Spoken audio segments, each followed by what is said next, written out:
Today's podcast is brought to you by Progresso Talent Partners, who for more than 25 years have successfully delivered interim and permanent leadership talent to transform businesses. To hire the talent you need to enable your business to thrive, visit www.progressotalent.com today.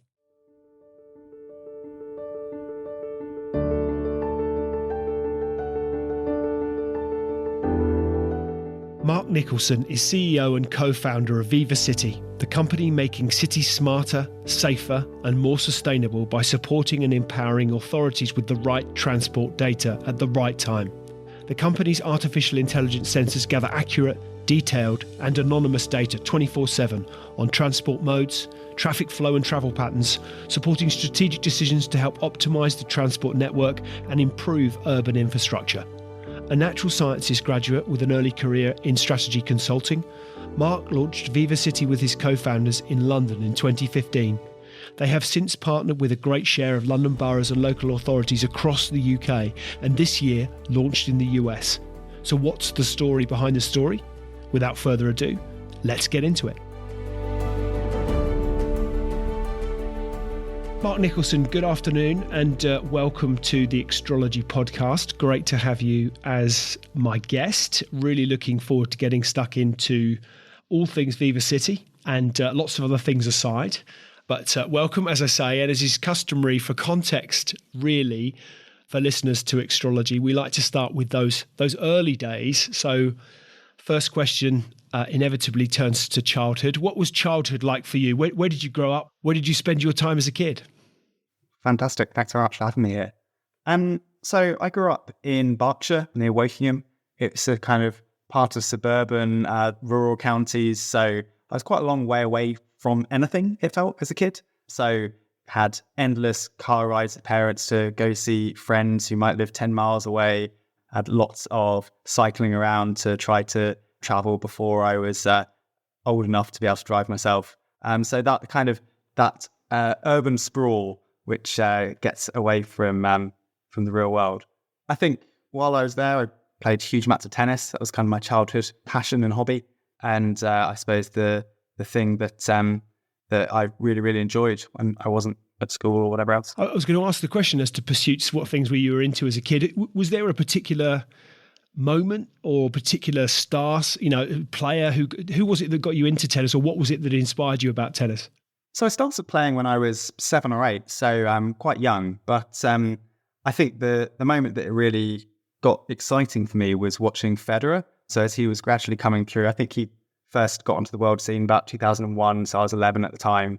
And seeing him beat Sampras on the world stage, sort of that changing the guard moment, that made it really real for me. And I think then over the couple of years after that, I really got into my tennis, and started doing lots of coaching, started joining adult sessions, teams, etc. So that was kind of where it really took off.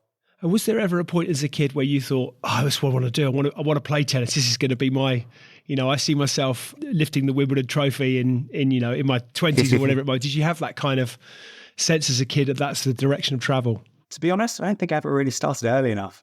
Really interesting. They start so young. I think I started coaching when I was 17, and at the time I started coaching 3-year-olds.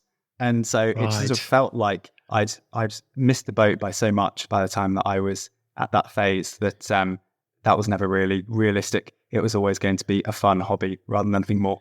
And I think, on the subject of tennis, but I suspect that if you look at the time through which we've lived of Federer, Nadal, Djokovic, it almost begs the question as to actually how good was Andy Murray really? You kind of think to have lived through an era whereby, arguably the 3 best players that might ever have lived all at the same time, Djokovic still playing at the top of his game even now. I mean, it's just incredible. I suspect when you're living through it, it just becomes that's the norm, right? That's what these guys do. But when we get a chance to reflect back when they've retired, I know Federer has now. I think Federer, right, saying Federer has now. But when we reflect back, you think actually what an incredible time to be a fan of tennis.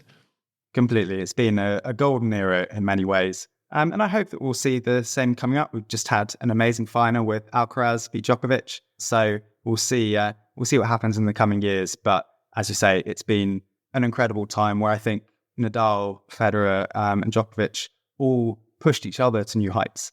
And I think it's been fantastic to see their games evolved as they've played each other. Why coaching? That's an interesting kind of, I'm not trying to link this too tenuously, seamlessly to business, but nonetheless, I will come on to leadership and founding businesses, all those kind of good things in due course. But what was it about coaching that was appealing to you, particularly respectfully at a relatively young age?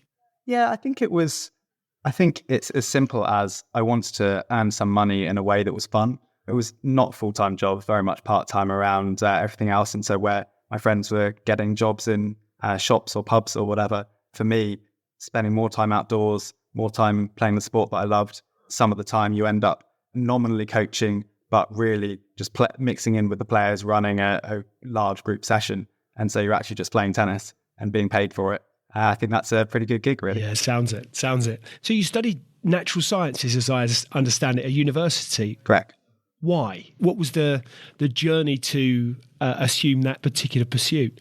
So I've always been a scientist at heart. I think, even from a young age where I was fascinated in science experiments as a kid, and friends ran group sessions where people would create volcanoes of Mentos and Coke and, all these kinds of little kiddie experiments. Even from that age, it was always fascinating to me. And through school, it became clear that science was thing that I was best at. It's the thing that I really, really focused on. And so when I was looking at universities, it was very, very clear cut that was where I'd go. And my AS levels were double maths, physics, chemistry, and art. So I had one little bit of design in there, but it's always been about science for me. So it's about that deep curiosity about the way the world works. And the natural sciences degree gave me that breadth, I suppose. It allowed me to explore lots of different bits of science rather than having to say right from the off, I am this one type of scientist. That's a really interesting mix as well, without wishing to butcher any kind of science, particularly when I'm speaking to an expert. When you look at the sort of left brain, right brain elements to the pursuit of study that you just discussed there, particularly the creative side around art versus the acquisitive side. And I guess I guess biology in particular, there's an element of creativity around that, but there's a natural order of things, whereas art obviously very much more left field. That's a really interesting mix and says a lot about, interestingly, I suspect, how you might think. And one of the questions inevitably I had was around early career choices and strategy consulting, and why that what was it about that what was the inspiration, what's the story behind it? But interesting that you should have that creative element as well. Where did that stem from, do you think? I think there's always been that streak in me, that part that's been interested in design and things that complement the science side. So one of the projects that I gave up the art at AS level, but carried on doing something in that field when I was trying to explore how to cast glass at school. And so there are some amazing sculptures that you can find online of these cast pieces of glass of incredible colors and shapes. But making it is really, really difficult at that age without a foundry. And so it was something I was trying to do in this tiny little glass kiln that we had and work out how to make it all work. And that was something that really brought together the scientific curiosity of how to make something that works in the real world with the design elements of my brain. And I think it's that kind of piece of merging together big picture ideas about a vision that I have with the practical reality of the science. I think that's dictated a lot of where I've gone ever since. And was there ever a thought or a moment whereby perhaps through your studies we're thinking actually research and science is the future for me? I think what I really loved about science was learning as quickly as I possibly could. And the moment it went into research, the rate of learning slows down because you're not leveraging what someone else has already learned. You're learning afresh from scratch. And so people might publish 1 or 2 papers a year, and that's an incredibly slow rate of learning compared to everything that you can learn from books in a year. And so I suppose I found that research it's not the same kind of science that I'd done up until that point. I still follow a huge amount of science happening in the real world. Recently, the superconductor work and room temperature, lots and lots of amazing discoveries happening. But I wouldn't want to actually be the one researching them. I like to look and explore, but not be doing the legwork, I suppose. So why strategy consulting? So I'd say that strategy consulting in some ways is the same thing, but in a business context. You get to do lots of the high level thinking about where businesses should or could go, explore lots of different ideas, and then unfortunately you dump those ideas on the poor business and run away. So I think it was really exciting as a start to my career. It was a great way to see loads of things really quickly and to continue that rapid learning, that rapid experimentation, lots of different ideas, and to work out what I wanted to do from then. So I'd done a couple of internships over various summer holidays and really explored software development as another angle, explored some more engineering, innovation consultancy again, but then the strategy consulting really came through as the one where I could learn the fastest because I'm learning a whole new sphere of business, which I hadn't really been exposed to before. This may seem a trite question, but I'm always intrigued nonetheless by the response. Did you enjoy it? And if so, what therefore might have you enjoyed about strategy consulting? So I really enjoyed the content of the work. The actual ideas of how you can make a business work better were fascinating. I hated the fact that I had no control over anything I was doing at any point in time. And so I think that really culminated for me in coming at home 10 p.m. one Friday night. We were meant to be hosting a party at my flat. And so my partner had been hosting it. I'd got a load of friends there. They had already been drinking a fair bit. And I turn up knackered at 10 p.m. having still been working. That really crystallized my experience of strategy and made me realize that I needed to move on.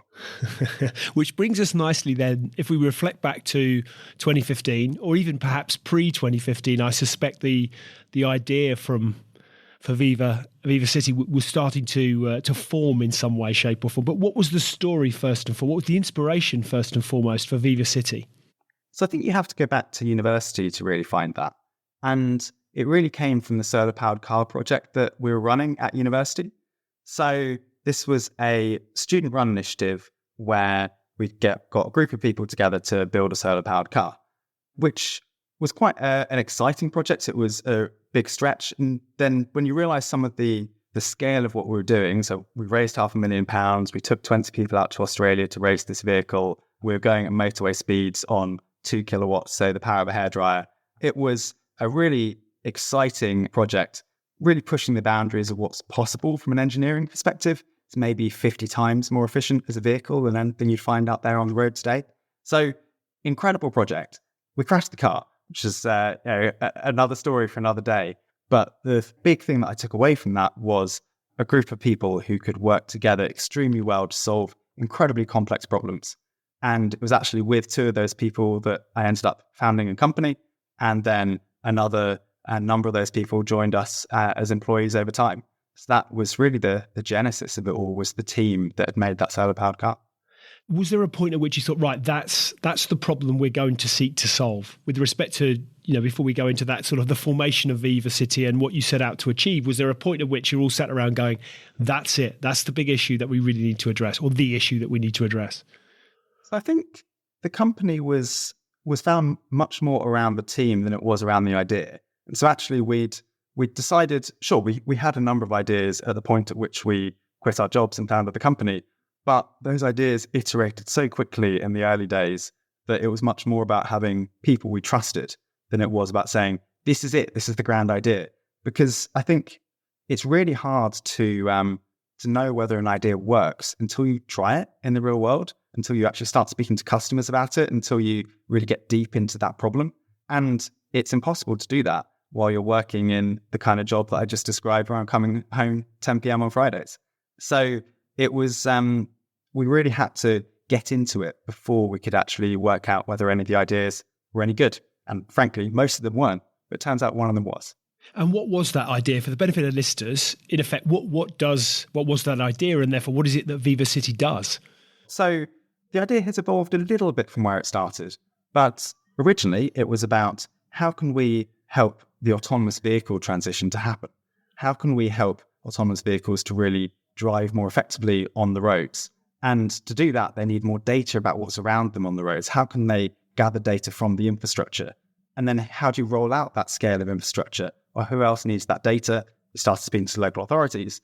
And what we realized, and where the company is really focused today, is that actually cities have huge challenges with their transport network. They are still trying to fix road safety. We see cyclists dying on the roads all the time. There are best part of 2,000 road deaths every year, and that's not really changed in the last decade or so. And then you've got major challenges around climate change, where transport's still responsible for about 25% of the UK's emissions. Again, not really changed for the last 20 years or so. And so two huge challenges that cities are trying to address. And they don't really have the tools and technologies to do so. They don't have the modern data sets, the modern systems, the modern ways to analyze and get insights from that data that you might expect to find in any other field. And so our goal as a company is to really help those cities to understand their transport ecosystem and to solve these major challenges with much better data and insights. And to your point as to why perhaps they don't have that data or didn't have that data, why is that? I mean, I'm drawing 1,001 conclusions in my mind, which I ought not to be making. Let me ask the question, why? Why has it not historically existed? So it's not trivial to gather that kind of data. Yeah. Previously, they would send people out clipboards to gather it, which is not a very efficient way to gather data at scale. You can start to get bits of data from cars now and from mobile phones, but again, they're not at the granularity, not at the resolution that the city needs to be able to do their transport planning. And so they didn't really have the core technology until computer vision AI came along. And then you can start to understand, much the same way that an autonomous vehicle knows that's a cyclist, that's a pedestrian, that's an e-scooter, that's a car. Now we're putting that kind of tech on the lampposts and giving that data back to the city. And it's that depth, that sort of real detail they need to be able to understand things for the long term, as opposed to, as I say, sending people out with clipboards, which is what they did before. So one of the things that strikes me is part of the challenge that the vast majority of our urban infrastructure is Victorian. You know, whether it's sewer systems, whether it's train lines, whether it's whatever transport systems. If you step outside of much of the development of, say, the parts of London, dramatically different. But if you go to some other cities that have got really deeply embedded, you almost need to, I'm not suggesting you need to knock cities down and start again, but if you could, that might be a good place to start. You couldn't do that, but you've got really densely populated areas with a high concentration of vehicles, creaking infrastructure that needs huge swathes of investment. Is that part of the challenge, is trying to generate, or not the challenge, but the part of the solution to provide the data to start to unlock what are the changes that could be made in a sensible way that aren't going to bankrupt, local authorities or whatever it may be. Is that part of I'm probably butchering your proposition, but is that part of the kind of raison d'etre, part of what you're looking to inform authorities and in order that they can make really sensible choices and decisions as to their transport structures of the future? I think that Victorian element certainly has a part to play. I visited Japan recently, and in Japan, because a lot of the cities were built post-Second World War, they have wide boulevards, they also have subway systems, and actually it feels like there's very little traffic for the areas that I visited, certainly, because they have very good transport links, but also they have great cycling and they have good public transport on top of the roads themselves. And so actually, they've got all the different components of the transport network working together, which means that most of the Japanese cities felt very efficient. Here in the UK, we clearly have a lot of very inefficient cities, as I say, because of the Victorian heritage, and that makes it a harder challenge to address, but clearly not an impossible challenge to address. If you look at the footprint on a road of a bike versus a car, you can get so many bikes, about 10 different bikes, in the same space that you'd be transporting one person in a car. And so you can get so much more throughput on that road if you transition to the right kinds of transport modes. And so that's the kinds of things that cities are now starting to explore and look at, okay, how can we get more capacity through these roads by shifting the core mode of travel? But you need to get to a good enough bike network at that point, or similarly bus network, in order to unlock that capacity. And that's where we see places like Amsterdam have got to. Most UK cities, not all, but most, and not quite at that stage yet. Is part of the challenge. I'm reflecting, again, I've got no factual evidence to back this up, just purely anecdotal, but I'm reflecting back to when I was a kid. Families didn't have two cars. That's a broad sweeping statement fraught with all sorts of pitfalls, I understand. But even if I reflect back on the street on which I grew up, every driver had one car in it. Now, we've had population expansion, but my sense is that also there are an awful lot more cars on the road than there were. I've been driving 30 years. If I look back to when I first started driving, the roads look very different now to what they did then. Is that true? There's also, you've got that added burden of just more of it? Yeah, I think the relevant stat would be the miles driven. Right. And if you look at that over time, it just perpetually goes upwards. There is always more demand for transport.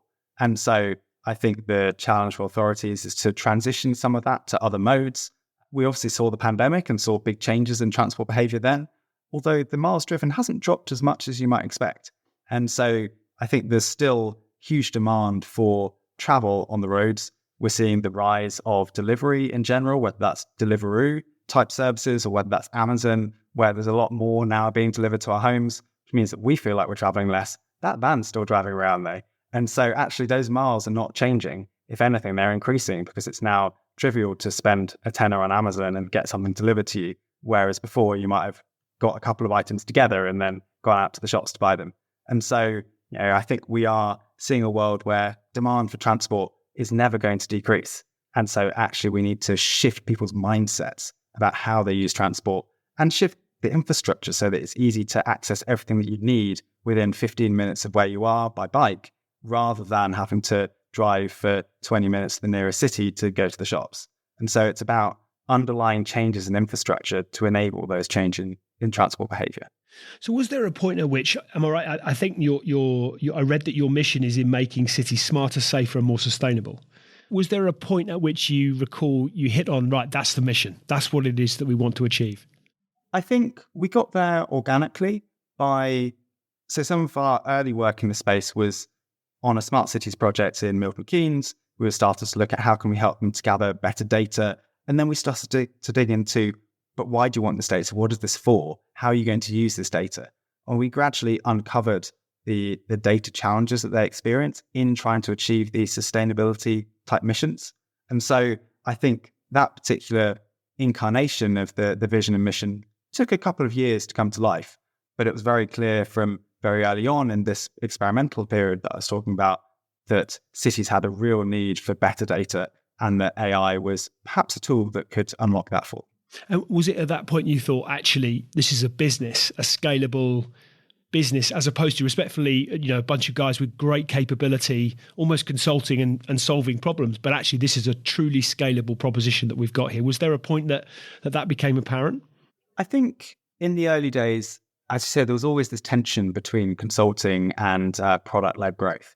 And for a number of years, we did do quite a bit of consulting to get it off the ground. And that's one of the nice things about working in the business and indeed in our case, the government space, is that you can run small innovation projects and survive and gradually build up intellectual property and understanding of the problem while you do so. So it took a good couple of years before we had our first sort of scalable proposition. I think it was 2018 that we launched the version of the sensor that could actually be rolled out at scale and that we could make profitable without a bit of consulting on top of it. And so that's 3 years after we founded the business, really. And that was the time that it took to get to something that could scale. So you use AI sensors. Is that how do you collate the information?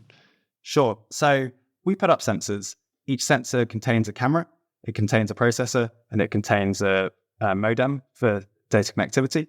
We take an ongoing video stream within that sensor. We process it live within that sensor itself. The AI all runs locally.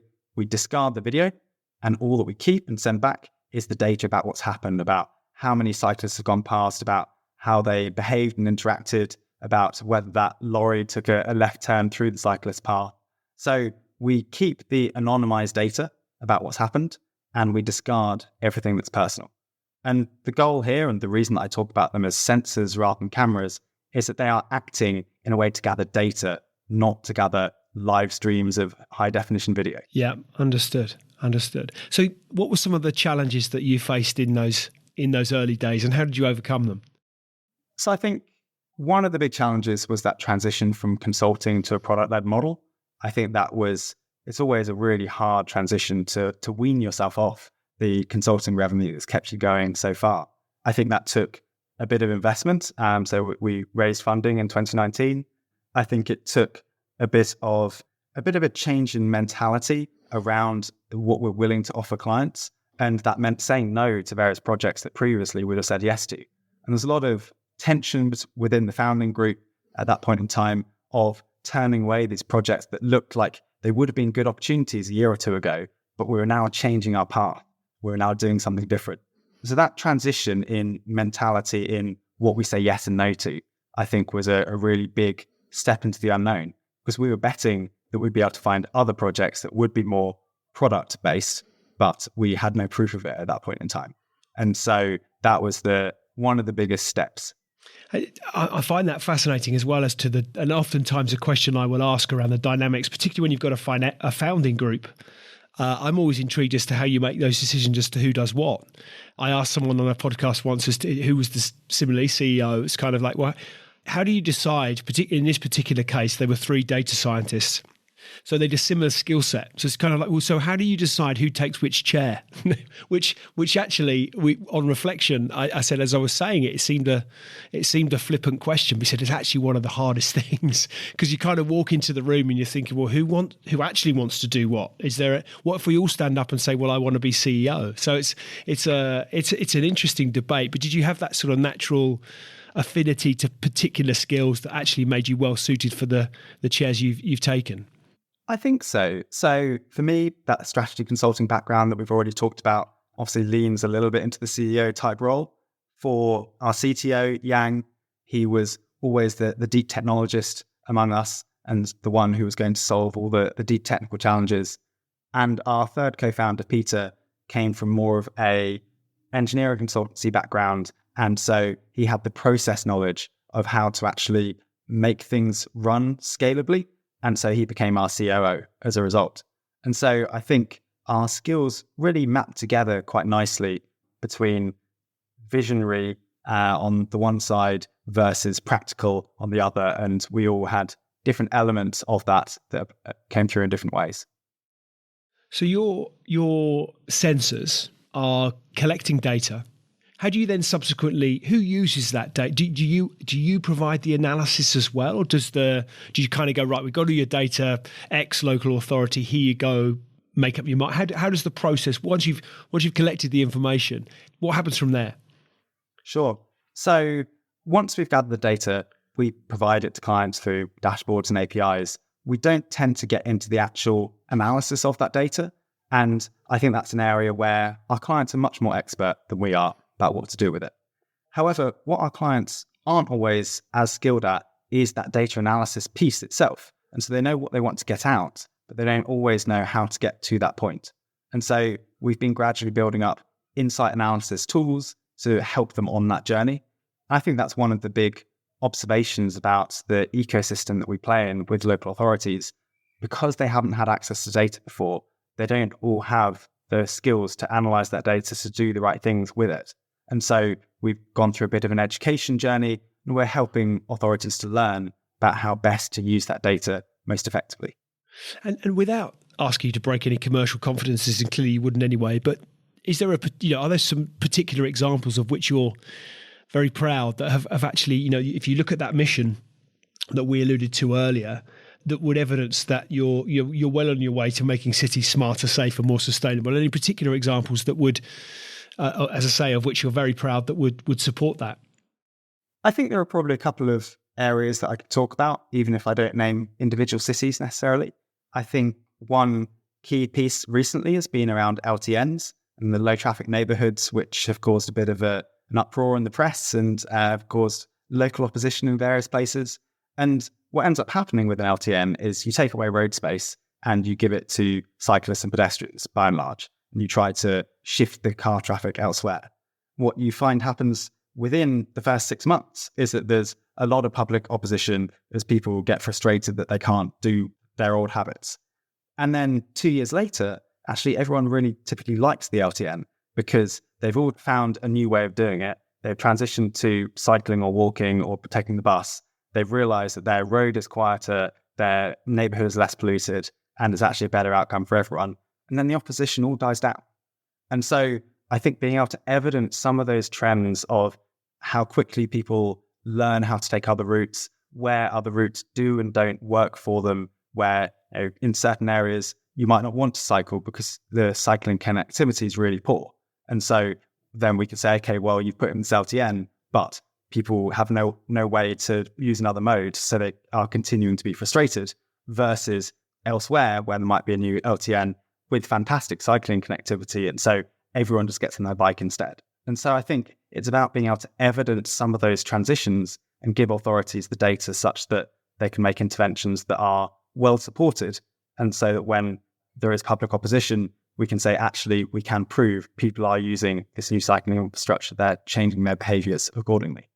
It's an interesting insight into how human beings embrace change. Completely. I think it's about local comfort and habits, and habit forming is really hard, and habit breaking is messy.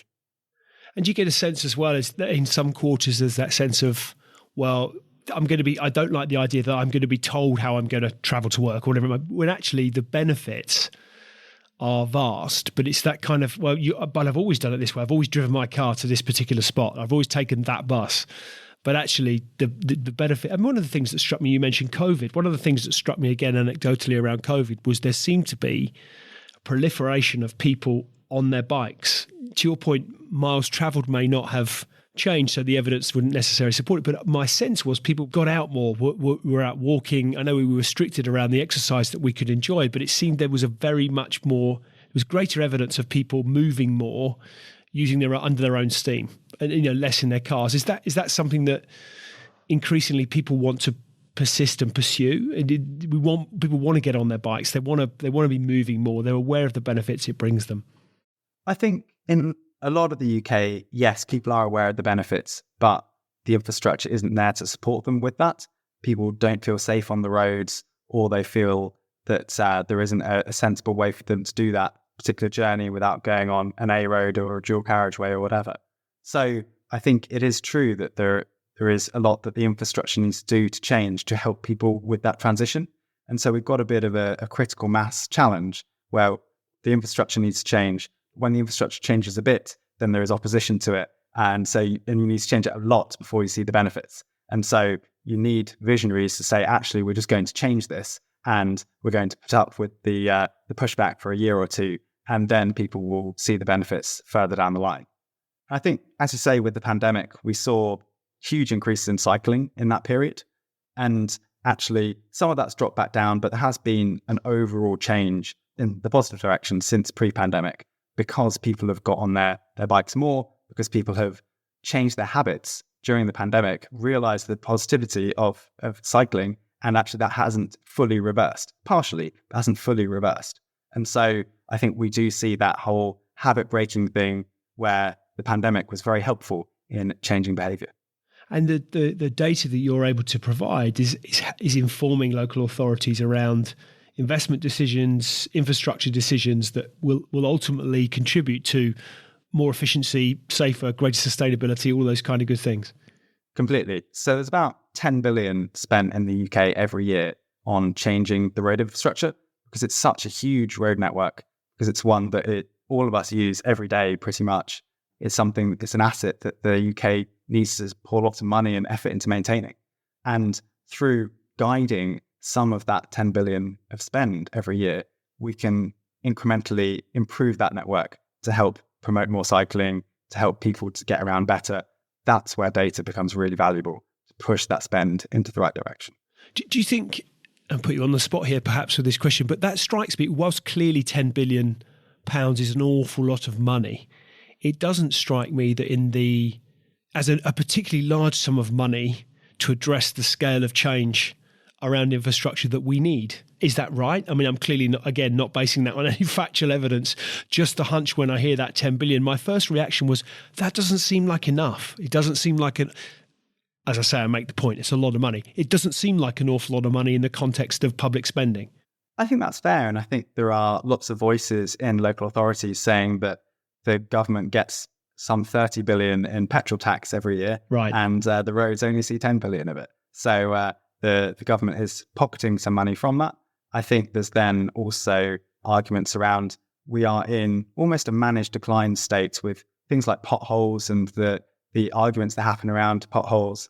Some of the cycling initiatives around net zero, for example, can't be fully achieved. They've been pushed back on the government cycling strategies by sort of various audit bodies saying you're not making enough progress towards this and this is just not going to happen. And so I think it's fair that that 10 billion isn't a huge number. It's one that many in the industry would love to see increase. I think let's see where government priorities lie over the coming years as to how serious they are about the green transition. So let's play for a little bit, Mark. I'm just imagining there is a bottomless pit of money, bottomless pit of public purse that you have access to where would you spend it? What sort of changes would you introduce based on the data and information that you see, the behaviours you see? Where would you spend that money? I think across the UK, we see significant challenges around cycling still. While there are lots of LTNs and cycle lanes going in, they are nowhere near enough to get to the kinds of levels that, say, Amsterdam is at. And that's where we need to be to see significant change in behaviours. I think as part of that, we need to make changes to planning approaches, enabling what the industry has now dubbed 15-minute cities, so that you can get to everything that you need to really easily rather than having to get in your car. And so that means making more sort of micro neighbourhoods and changing the way that the fundamental infrastructure of cities works. And so I think we need to get into a mentality that it's less about big cities that are only accessible by car, and it's more about a series of local neighbourhoods which are self-contained. And so I would push money in those kinds of directions towards enabling A, better cycling infrastructure, and B, some of that sort of 15-minute transition. And do you think that it's fair? I mean, I'm a motorist. I don't love driving anymore. I think because there's, I feel like I spend too much time in traffic. I feel it's such dead time. It's a waste of time. If I can, I'll go anywhere on a train. I'll try and jump on a train. But it strikes me that the cost of travel is frankly astronomical. And as an example, I travelled a couple of weeks ago. I had to go, my nearest train station is Salisbury in Wiltshire. I had to travel from Salisbury to Birmingham. Now, were to drive that, it's under a 2-hour drive, give or take, under a 2-hour drive one way. To do the train journey, a standard fare day return from Salisbury to Birmingham was £205. Now, the thing that strikes me about that, now it was a business expense. I'm fortunate that from a business perspective, I could allocate those funds and I needed to make the trip. But I could fly. It doesn't make any sense from my impact, my carbon footprint. But my son's just flown to Greece on a holiday for a lot less than that, So it just seems nuts that I think, to your point, there's so much, I think cycling is one, but if you take that longer distance element, the investment that is required in the infrastructure for public travel to make it affordable for people, to get people off the roads and utilising public transport, which would be hugely beneficial if we did it. But I suspect it requires huge numbers. But do you think, is that fair? Is that somewhere also where that investment, we need to make that investment in our travel infrastructure, that we can try and find ways to take people off of the roads where possible? Completely fair. I think the train side of things is something that the UK was world leading in back in the Victorian era, and we just haven't invested in the same way since. And if you look at France now, say, where train travel is typically much cheaper than here because it's more heavily subsidized, the trains are more frequent and more on time and better connected. They're also higher speed. And so actually, when you can get from A to B faster on a train than by car, then you start to justify some of the costs potentially, at least for business travelers. So I think we have fallen behind. Take another example I used earlier in Japan. There, the high-speed trains crisscross the country, which is incredibly impressive given how mountainous it is. Yeah. Trains are not easy in Japan, and yet they've got one of the best train networks in the world. So I think we have fallen a long way behind. We have chronically underinvested in our rail network. I think we need to accept that in order to make the transition to net zero, government needs to subsidize rail at a larger scale than it does today. And we need to accept that this is something that should be paid for partly out of general taxation rather than through direct fares. Yeah, my daughter travelled from Florence to Pisa, which is about an hour on a train. €8. Fabulous train, Amazing, on time, double-decker, comfortable. Her and my niece, actually, €8 a pop. Fantastic. And that's heavily subsidised, to your point, but we can do it. But interesting, I find this stuff fascinating. It's unfair to to push you on what clearly are politically hot potatoes. But interestingly, I read that you'd recently launched in the US. Is that correct? We have? Yep, correct. Congratulations. Thank you. I would imagine that's similarly got its challenges, got its opportunities. What is it? Is it a very different experience for you with what you're seeing in the US? I think every market is unique. There are always localization challenges and differences. I think given that we sell to government, there is a particular challenge in government structures, which are just fundamentally very different in different areas. In the US, you have federal and state and local government, which interact in different ways versus a more centralized model over here, which then gives out lots of money and is then spent by local government. There, the states have a lot more power and there's a very different power dynamic. So huge differences in market structure, big differences also in where their focus is. The underlying problems and solutions are broadly similar in terms of they still have challenges with road safety, with carbon, and they still want to solve those through better data. But the emphasis of them is very different. Over there, road safety is the number one priority. The Vision Zero initiatives, we see a push right from the very top in Biden's infrastructure bill. There was some money set aside for safer streets. And so that road safety piece has become a really, really hot button issue out there. And that's partly due to the differences in types of vehicles they buy. They have these much, much larger vehicles which cause more deaths on the roads. And so they actually have worse fatality rates. Road deaths are the leading cause of death for large chunks of the sort of US demographics by age, sort of between, I think it's 15 and in their 40s. Road deaths are one of the leading causes of death. And so actually, it's something that they have put a lot of emphasis on. And that's something that we can really help with, to help them understand the root causes of those road accidents, to diagnose near misses for them, and to help them see how the infrastructure can make changes which help to reduce those accidents.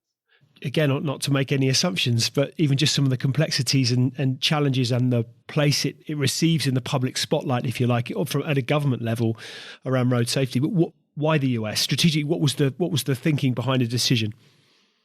So we wanted to find somewhere that still had major road challenges, which I think is true of most jurisdictions around the world, where there was enough business similarity to the UK that we found it easy to sell. And so things like language obviously come into play there. And then I think we wanted to find an area where we could keep expanding quite easily. And what we see in Europe is that it's really quite fragmented. All the different countries obviously have different rules, different regulations, different approaches, different problems, different pots of money. Whereas in the US, we see a little bit more homogeneity. There are still differences by state, but we see some more similarities in the challenges that they face. And so we felt that was an easier market for us to tackle than Europe. So I guess jumping ahead a little bit, but what does the future look like, therefore, for VivaCity? So I think the next few years is going to be about conquering the US. It's going to be about rolling out the kinds of sensor networks that we have here, where we're in 100 different cities, rolling out that density and that scale within the US. I think we're also putting a lot of effort and energy into new products, into expanding the road safety remit, into looking at, we were talking earlier about insights as opposed to data, into those analytics platforms. So a lot more work that we need to do to really be able to achieve our long-term vision here of changing the way that cities think about their data. I think ultimately, this isn't something which should be restricted to the UK and US. We do have some very limited presence in Europe already, and that's something we'd be looking to expand. We have quite a lot of presence in Australia, New Zealand now. So I think this should be a global thing of helping to gather more data across the world to really feed into transport planners' initiatives and to make cities better places to live. Well, I think that was the first thing. Hence why I asked the question, because it strikes me as to the scalability of your proposition. You know, there isn't a city or urban conurbation around that couldn't benefit from some of the issues that, to be more sustainable, to be a safer place to live, to have a better climate, better environment, to be making better informed decisions around their transport networks. It's not as, I absolutely appreciate that in order to realise that takes an awful lot of blood, sweat and tears, but actually the nature of the proposition is such that there's the world's your oyster. Completely. Yeah, it's something that we really want to see rolled out around the world. We obviously want to see ourselves be the ones to do it in a perfect world, but even if it's not us who does it in certain parts of the world, I think we need to see cities using data more intelligently to run those transport networks. And you're obviously, I say obviously, it's always a dangerous premise when it isn't so glaringly obvious, but I'd imagine, that's a better phrase, that technology and innovation is something that you're greatly interested in. I'm interested as to what innovations really inspire you. What are you excited about from a technological perspective? What developments are you excited by that may not necessarily be specific to VivaCity, but actually generally in terms of the wider world? What excites you from a technological point of view at the moment? I feel like we've seen over the last 10 years or so a huge boom in AI. We've obviously had the most recent generation of that with generative AI, and there's still going to be loads more to do on the AI front. But that's all still very much in software. I think what will be exciting over the next sort of 10, 20, 30 years is going to be the innovations around the hardware side of things, whether that's from the climate tech perspective and looking at some of the changes in how do we develop better solar power, how do we develop better wind power, how do we develop new road surfaces that are more efficient, all the things that feed into the long-term climate emergency. Similarly, the biotech evolutions, which we've seen over the last 10 years, which gave us all the vaccines for COVID, or the early ones at least, I think we're going to see huge advances in that sphere as well. So I suppose what I'm most excited about is the transition from all of the discussion about tech being about software and AI to it being about all the other amazing pieces of science and engineering that are happening elsewhere, as I say, in hardware, in biotech, and I'm sure many more that I haven't yet mentioned. I had a guest on in a recent podcast who took the view that the phrase AI, or the use of the artificial intelligence as a term, was, in his words, unfortunate and misleading. He said, I prefer the phrase machine learning, which I think, when he explained as to the reasons why, it made a lot of sense, because invariably, obvious thing to say, but it is about machines learning based on the information that's imparted with them. Do you think that's fair? Do you think that, would you say that there's a lot of hype around AI, isn't there? There's a lot of hysteria around about the bad things that it might do. I suspect the good things that will come from AI far outweigh any bad actors. But inevitably there'll be one or two, because there always are, maybe more. But do you think it is hysteria? Do you think that's am I using the right phrase? Are people right to be wary? What are your thoughts? I think it's right that there is some level of very long-term caution around it. I think what people think of as AI in the popular consciousness is what the AI industry would call AGI, artificial general intelligence, which is something thinking like a human and able to make rational decisions, as opposed to something which is really just an advanced statistical model. You could argue maybe we are just incredibly advanced statistical models, and maybe it's all a spectrum. But anything that we're exploring now, even the likes of ChatGPT, is a very, very long way from human-like intelligence. And I think the things that we should be worried about are much more down to earth than they are the long-term existential threats at this stage. So when you're not solving complex transport issues, if I could put them in that simplistic a term, when you're not dealing with the challenges of running a business that is scaling to the extent that you are into other territories, how do you unwind, Mark? What does Mark do away from work? What does downtime? Is there any downtime, and what therefore does it look like for you? I think it's really important that there is still downtime. I think without downtime, your brain doesn't get a chance to reset. And a lot of the biggest and hardest ideas come from those times when your brain does reset and you're not actively thinking about a problem. So for me, downtime is playing tennis. We talked about it earlier. But also, I think I really like bringing together the design element of my brain and making sure that I can use that more. So I've spent a lot of time since COVID doing carpentry and doing various other sort of craft type projects. I've taken up pottery throwing recently as well. So I think getting into spaces that are a bit different to the sort of very analytical world of business and give myself a chance to express myself differently. I think that really helps to unwind and relax because you're just in a very different place, and it helps to change is as good as a break, I suppose. Did you did you do woodwork at school when you were a kid? Was there a natural affinity to woodworking, carpentry, or that's just something that you thought, actually, I'm good with my hands, this is something I would like to pursue? It wasn't something that I did much at school. I think there was a year of it, and that was about it. My dad was always very interested in carpentry. I got a carpentry kit when I was small with a load of sort of, a little saw and a little hand drill and all those kinds of things, which I then carted around with me for about 10 years and until my mid-20s, never really using, but thinking, oh, this might be helpful for the odd bit of DIY. And then I gradually picked it up and thought, actually, I quite enjoy the bits of DIY that I'm doing. Why don't I upgrade that into making some shelves and then making a desk and then making a coffee table and a window seat? And it's gradually evolved into actually now large chunks of the furniture in my flat are handmade. I'd imagine there's something almost meditative about that experience as well, because you're utterly present, you're utterly focused on the task at hand. So wrestling with all of the stresses and strains that come from running a business that we've talked about, I'd imagine it steps you utterly away from that. Completely. You need to be very in the moment. You need to be thinking about what you're doing in detail. There's the elements of the maths and the engineering of the design in the first place, which I quite enjoy, but then the making and the focusing on the details in that, which just give you a chance to, as you say, turn off from conscious thought and go into a more meditative mode. And are you a reader, Mark? I mean, we love a book recommendation on Extrology. If so, are you a reader? What are you reading currently?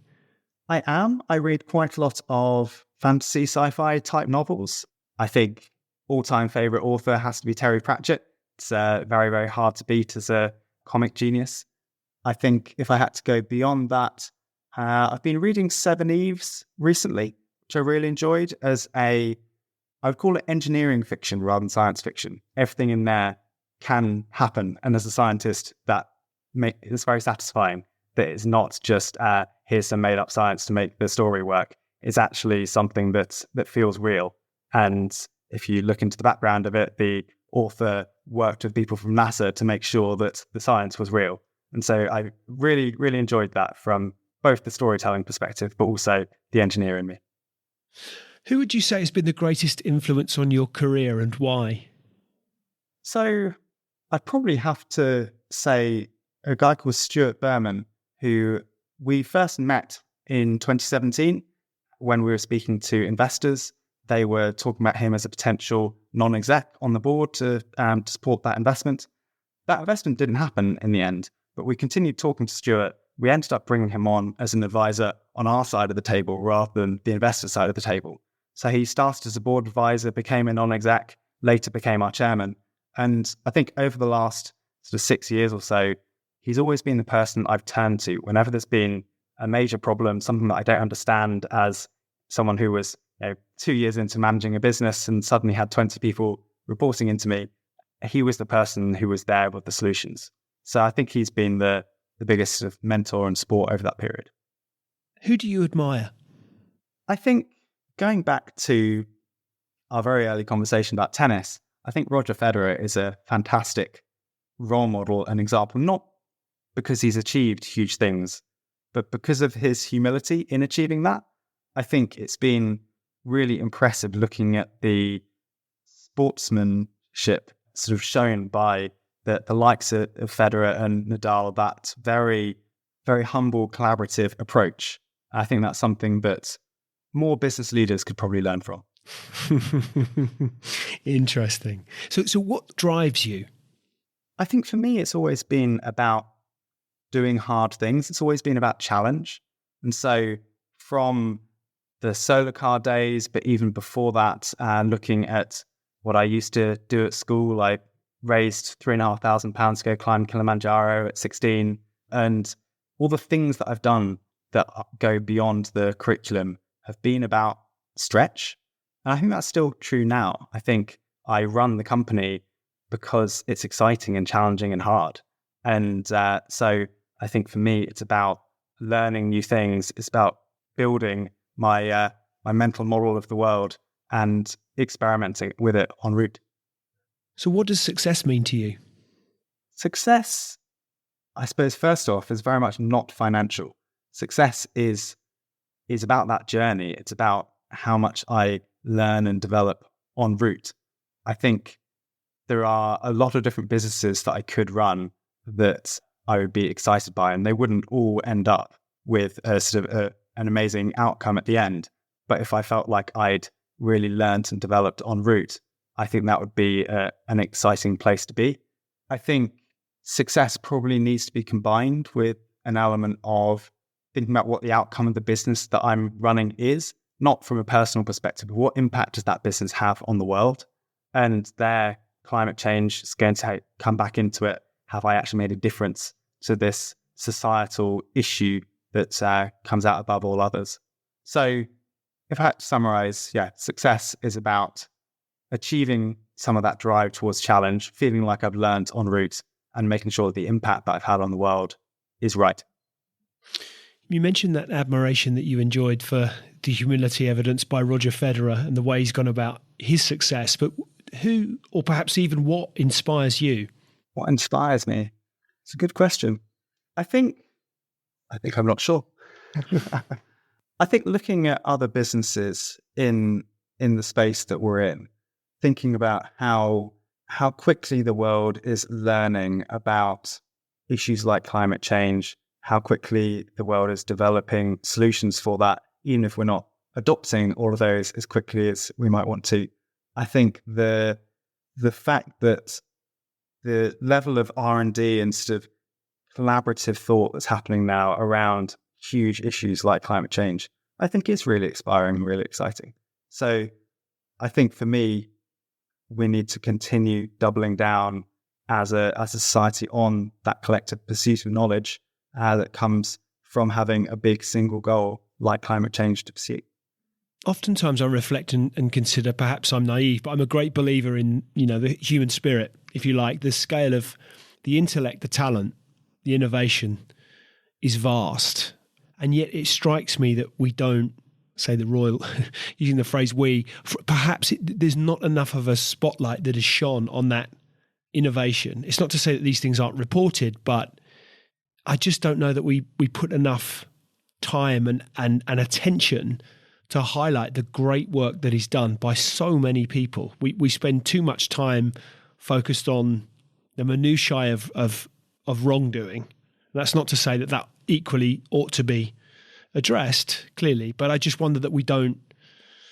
Good news doesn't sell, I guess is perhaps the conclusion I might reach. But do you think that's true, that perhaps if we were to be spending more time focused on the great work that people are doing in a multitude of differing things, we've talked about, you mentioned earlier, biotechnology, you just think of medical science, whatever it may be, the advancement we are making, even in my working life, the advancements in technology are astounding, utterly astounding. I don't think enough is done to shine a light on some of those continued efforts that people are making. I think that's fair. And I think we as a society focus a lot on commercial as opposed to technical or even scientific success. I think you can see that even in the way that we pay different people. Think about what an academic scientist who might make a world-changing discovery gets paid compared to any type of business development person, for example. I think you see a really stark difference. And so I think we are in a world that doesn't value that fundamental science and R&D and breakthroughs in quite the way that we perhaps should, given that those are the things that give us the quality of life that we live today. It's almost like we take them for granted. They'll just come, right? Exactly. Yeah. Interesting. I think we need to we need to do more for great people doing innovative things, shining a light on people such as yourself through programs such as this. I think clearly I'm going to extol the virtues of Extrology, but nonetheless, I think it's good that we should continue to talk about and shine a light on the great work that's being done, because there's just so many incredibly talented people. And to your point, it isn't about the commercial success necessarily that those individuals might or teams will enjoy. It's about the changes that they're able to affect and the impact of those changes, which is the bit I think we need to spend more focus and more time on, not how much of a bottom line they're generating or how much an individual is being paid. It should be about what it is that they're contributing to society. Perhaps that's a slightly utopian perspective, but nonetheless, it's something I aspire to.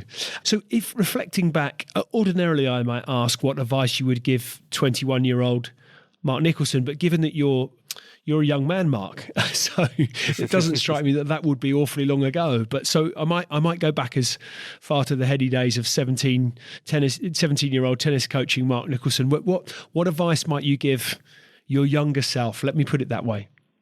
Sure.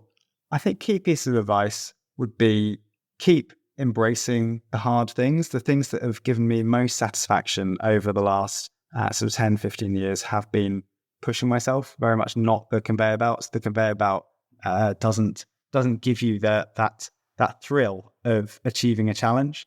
And so I definitely suggest to myself that I should keep pushing. I think the other thing that I would really reflect on is the value of the people around you. I was really, really lucky at school to have an amazing cohort of friends and people that I was incredibly close to. And we pushed each other to new heights. We got more into sort of Oxbridge in my school year than any of the years nearby, because the group of us that was working together pushed ourselves further. And I've seen that time and time again since in the solar car team and in the team that I now have. And the people that you surround yourself with define you. And so I think that has been a really valuable lesson of making sure that you work only with the best. That's great advice. And I always ask the question as perhaps what the future looks like for you, but I wanted to ask you two questions around the future, not least when first we were speaking, we touched on the subject of autonomous vehicles. I mean, there's been reports in the last week or so about flying taxis. I mean, do you see some of these innovations in how we get about? Do you see the autonomous vehicle becoming a reality? Do you see flying taxis becoming part of the landscape? How do you see the future from a travel perspective? I think we are at a crossroads of travel, and we're seeing an accelerating drumbeat of change with the likes of e-scooters that in the last 5 years have caused havoc in various cities. And now, as you say, bigger changes around the corner. I think it's impossible to stop those kinds of changes, that they will happen. Technology is possible, and thus they will. The question is going to be how widespread are they and how quickly does it happen?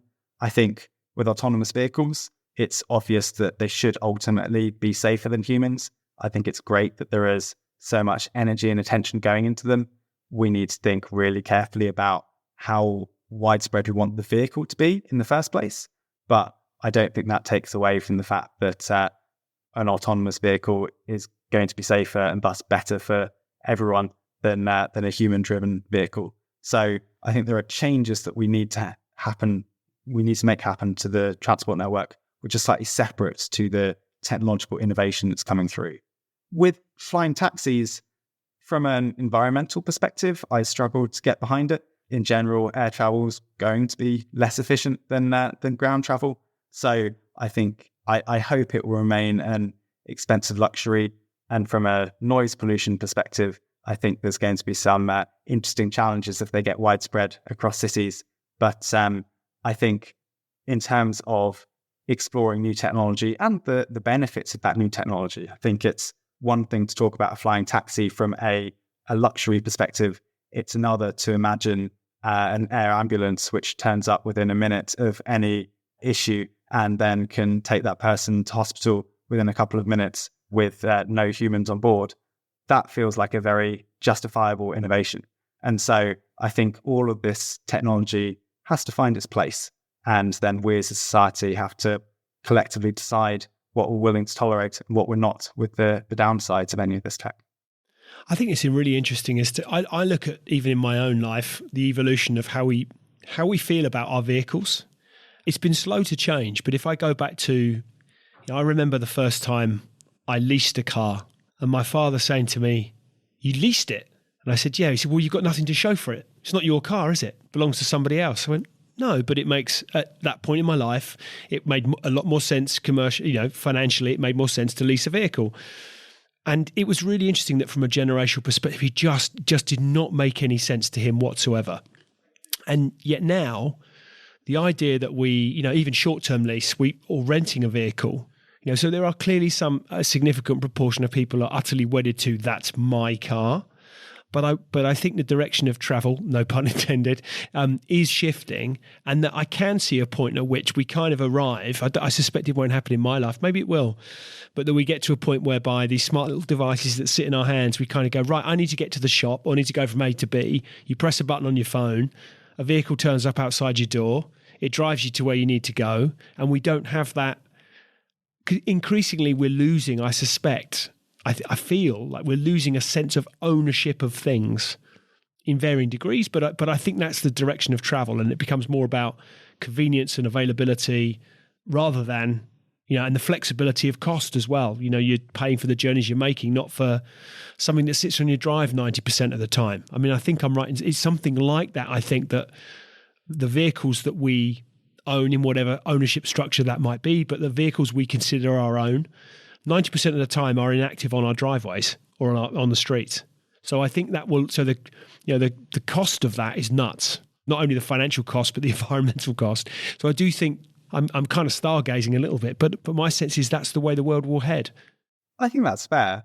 I think we, as a society, the things that we want are defined by the thinking of our generation, what becomes cool and expected, and in the zeitgeist. And so I think for some of the older generations, having a car was a status symbol, whereas for younger generations, almost not having a car is a status symbol from a environmental perspective. And so you get into worlds of virtue signaling. But I think we as a society are gradually evolving how we think about everything, and transport is no exception to that. So I think you're completely right. We have moved into a world where transport is a commodity rather than a luxury. And thus it's no longer a status symbol. Now it's all about convenience and how can I get it as cheaply and efficiently as possible. And by the way, what's the carbon cost of that thing? And so I think we are transitioning the way that we think about the transport networks. And now having cycled somewhere, again, becomes a little bit of a status symbol. Something that says, I'm thinking about my environmental footprint. And I think we'll only see that continue to increase, particularly with younger generations who are ever more conscious of these things. So what does the future look like for you? Well, obviously the next few years is all about VivaCity and how we can take over the world from a data in cities perspective. I think long term, looking, 10-year horizon beyond the lifespan of one company, I can't see myself not founding another company.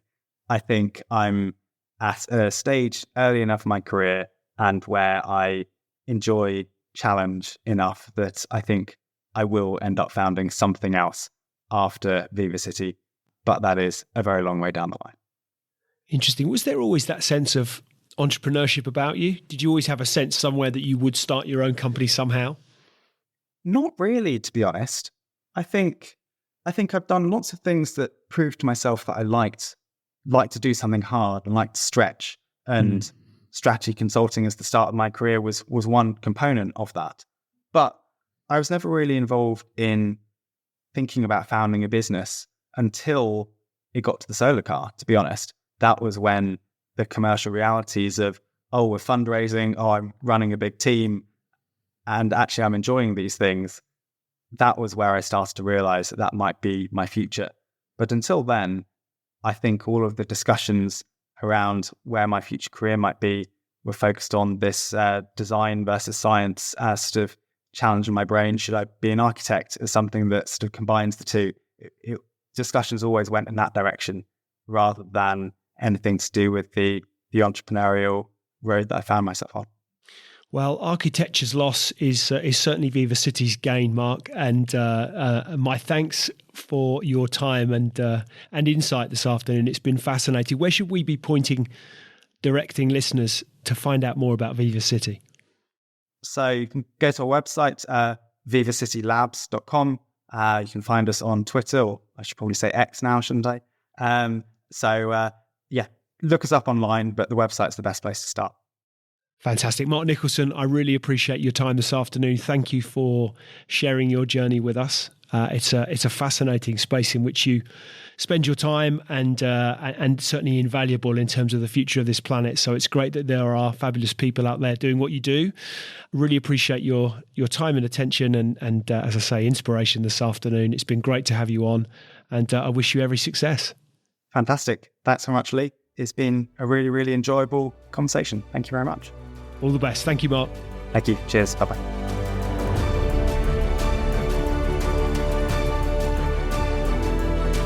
Hi, ladies and gentlemen. Thank you for listening to today's Extrology podcast. I really appreciate your audience and ears. If you've enjoyed it, then why not hop onto iTunes and give us a review? I'd really appreciate anything that you might have to say. Any feedback always gratefully received, and look forward to hosting you next time. See you soon.